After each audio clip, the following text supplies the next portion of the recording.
Está escrito em Colossenses capítulo 3, versículos 18 a 21, o seguinte: Esposas, sede submissas ao próprio marido, como convém ao Senhor. Maridos, amai vossa esposa e não a trateis com amargura.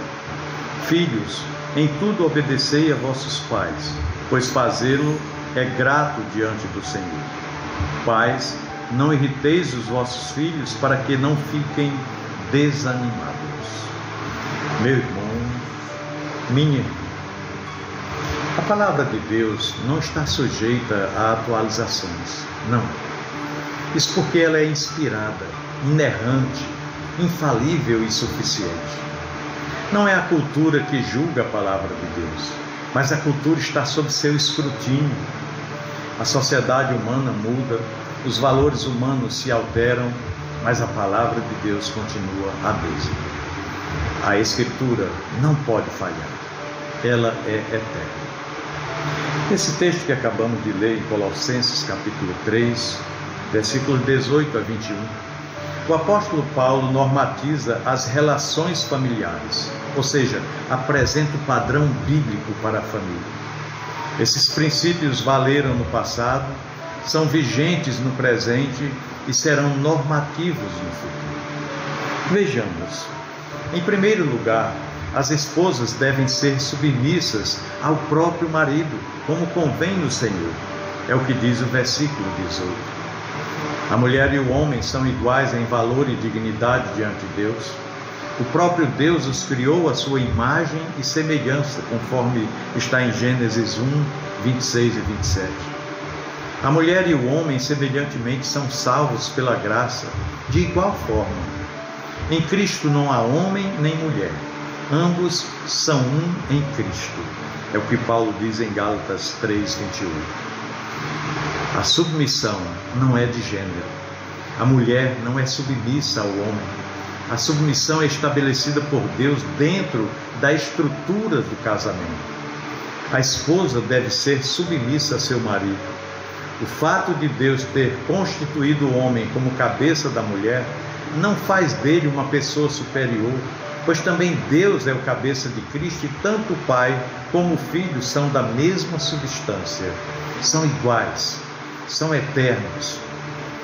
A submissão não significa inferioridade, a submissão da mulher. Por ser submissa a seu marido, a mulher não fica privada de ter vez e voz na relação. Ela não é submissa a um carrasco, mas ao marido que a ama como Cristo amou a sua igreja. Esse padrão divino não mudou nem mudará. Ainda que os homens insolentemente alardeiem a sua rebelião contra a imutabilidade das Sagradas Escrituras. Vale ainda destacar que nenhuma mulher é feliz mandando no marido, nenhum marido é feliz sendo mandado pela sua mulher. Isso, na verdade, tornaria-se uma inversão de valores nas relações familiares. A felicidade não está em insurgir-se contra o padrão de Deus, mas em obedecer. Existe um padrão bíblico, cumpre a nós obedecer. Em segundo lugar, no versículo 29, o texto bíblico diz, no 19, diz: Maridos, amai vossa esposa e não a trateis com amargura. Se a esposa é concitada a imitar a igreja, o marido é chamado a imitar a Cristo. O marido é ordenado a amar a sua esposa com amor perseverante, com amor sacrificial, amor que se doa, amor santificador e romântico. A sua comunicação com ela não pode ser rude, grosseira. Ela deve ser tratada como uma princesa e ser amavelmente cuidada como um vaso mais frágil. O marido não tem permissão, biblicamente falando, para oprimir a sua esposa, mas deve dar a sua vida por ela, deve se sacrificar pelo bem-estar dela.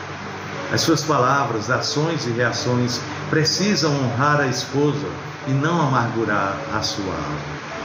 Nenhuma mulher tem dificuldade de sujeitar-se a um marido que a ama como Cristo amou a sua igreja. um amor despretensioso, um amor desprendido, um amor sacrificial.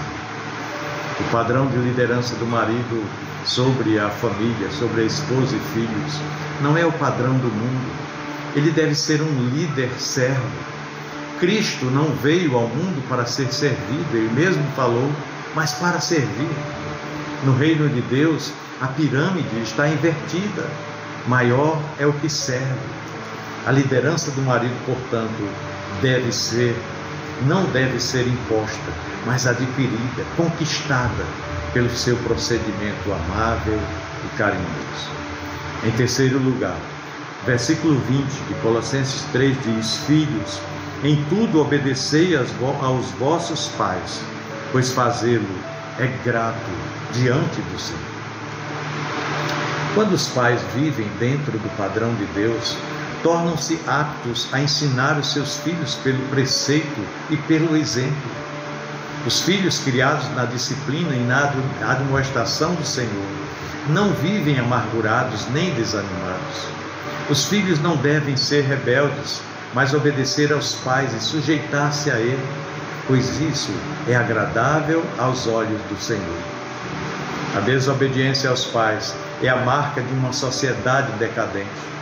Famílias saudáveis criam filhos saudáveis, e uma família feliz e harmoniosa é a base de uma sociedade viva e de uma nação forte. E em quarto lugar, o versículo 21 nos diz: Pais, não irriteis os vossos filhos, para que não fiquem desanimados. Os pais são como um espelho para seus filhos, são a referência para eles. O espelho, para ser útil, precisa ser limpo, precisa ser plano e precisa estar num local iluminado. Os pais devem ser consistentes com seus filhos. Não podem falar uma coisa hoje e viver outra. Os filhos nos veem e nos observam mais do que nos escutam. Eles aprendem mais pelo nosso exemplo do que pelas nossas palavras. Há pais que humilham os filhos, há outros que comparam os filhos, e há aqueles que não têm tempo para os filhos. Pois bem, tudo isso irrita os filhos e eles ficam desanimados. É tempo de nós, pais, termos o coração convertido aos filhos, para que os nossos filhos tenham o coração convertido a nós. É tempo de nos voltarmos para os preceitos divinos, exarados em sua palavra, pois a Escritura permanece sendo a nossa única regra de fé e de prática. Pensemos nisso, no amor de Cristo. Amém.